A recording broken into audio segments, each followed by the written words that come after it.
আসসালামু আলাইকুম, সবাইকে আমার এই ব্লগে স্বাগতম। আজকে দেখাতে চলেছি নওগাঁ থেকে হাসরা যাওয়ার একটা রাস্তায় একটা হোটেল আছে, যেটার নাম হলো কাঞ্চনজঙ্ঘা। এই কাঞ্চনজঙ্ঘা হোটেলের মধ্যে বহুত কিছু অত্যাধুনিক মানে খাবারগুলো তৈরি করা হয়। আর এইটার যেটা পরিবেশ, বহুতই মজার পরিবেশ, কাপড়ের জন্য বহুতই বঢ়িয়া।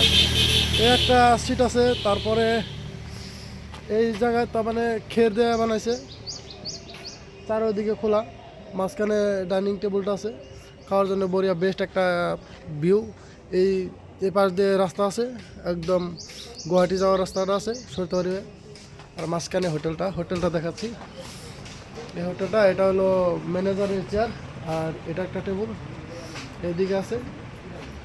মানে পুরো জাঁকজমক একটা রেস্টুরেন্ট আর কি। এই জায়গাটা মানে যদি কাপুলরা আইতে চাও, তার জন্য বহুতই ভালো একটা। তো অনেক আশেপাশেই যারা আছো তার জন্য বহুত বড় একটা রেস্টুরেন্ট এই এখানে আছে। তারপর আরও একটা বস্তু আছে কি, ওইটা হলো এই দিকে কাপড়গুলোর জন্য ওই দিকে বসার জন্য সিট করে দিছে, সিটটা বানিয়ে দিছে। এটা এটা বড়িয়া লাগে, মানে একটা ব্রিজ বানিয়ে দিছে পাশে। এই ব্রিজটার মধ্যে সবাই মানে পার হয়ে যায় না, ওই দিকে মানে বহে, যেখানে মানে সবাই খাওয়া দাওয়া করে। আরও কাপড়গুলোর জন্য মানে এক্সট্রা করে কিংবা একটা রুমের ব্যবস্থা করা আছে। যারা তার মানে করবার চায় বার্থডে পার্টি বা অন্য কোনো ধরনের যদি করবার চায় পার্টি, সব করা পারবে না। যেমনি ধরো কিংবা একটা আনুষ্ঠানিকভাবে যা একটা পার্টি করব, যেন 30-40 জন মানুষ লাগে, ওই ধরনের বহার ক্যাপাসিটি একটা লাগে, তাদের জন্য বানিয়ে দিয়েছে। মানে এই জায়গাটা এখানে পুরোটা আছে, এখানে আর ওই দিকে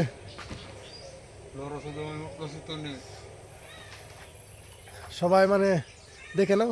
আর জাগো এই হাসরাত থেকে সরতহরির রাস্তায় কাপলকে নিয়ে তেমন একসাথে বইয়ে টাইম স্পেন্ড করার জন্য বড়ি একটা জায়গা আছে। আপনারা চাইলে এনে এনে ট্রাই করে হারুন। আর এনেকার যেটা খাওয়ার আইটেম আছে, আইটেমগুলো বহুত বড়িয়া, এনে বহুত বড়িয়া আইটেম। এনে আমি কয়েকদিন পরে পরে আই থাকি, তার মানে এই সপ্তাহ 10 দিন পরে পরে আহি। এনে একটা বস্তু বড়িয়া লাগে, ফ্রাইড রাইসটা। ফ্রাইড রাইস মারি, চিকেন ফ্রাইড রাইস আছে, এগুলা মানে বহুতই টেস্ট হয়। আশেপাশে যত রেস্টুরেন্ট আছে তাদের থেকে এই রেস্টুরেন্টের যেগুলো তার মানে মেকিং করে বহুতই এক্সিলেন্ট, সুস্বাদু খাবার এই জায়গায় পাওয়া যায়। আর আমি এবার দেওয়া মিনিমাম আমি 10 বার আইছি এই রেস্টুরেন্টে, শুধুমাত্র এই ফ্রাইড রাইস খাওয়ার জন্য। আর আমার দোকানটা আছে গহিয়া, ওই গহিয়ার তিয়া ঘরের টারি আইতে খুব একটা সময় লাগে না, বাইক নিলে 2 মিনিট আর কি এতই। আর এই ভিডিওটার মধ্যে যারা এই ধরনের রেস্টুরেন্ট লাগে বা কোনো ধরনের লাগে, তারা আমার এই চ্যানেলটা ফলো করে রাখবেন আর সাবস্ক্রাইব করবেন ইউটিউবে থেকে যারা দেখছেন।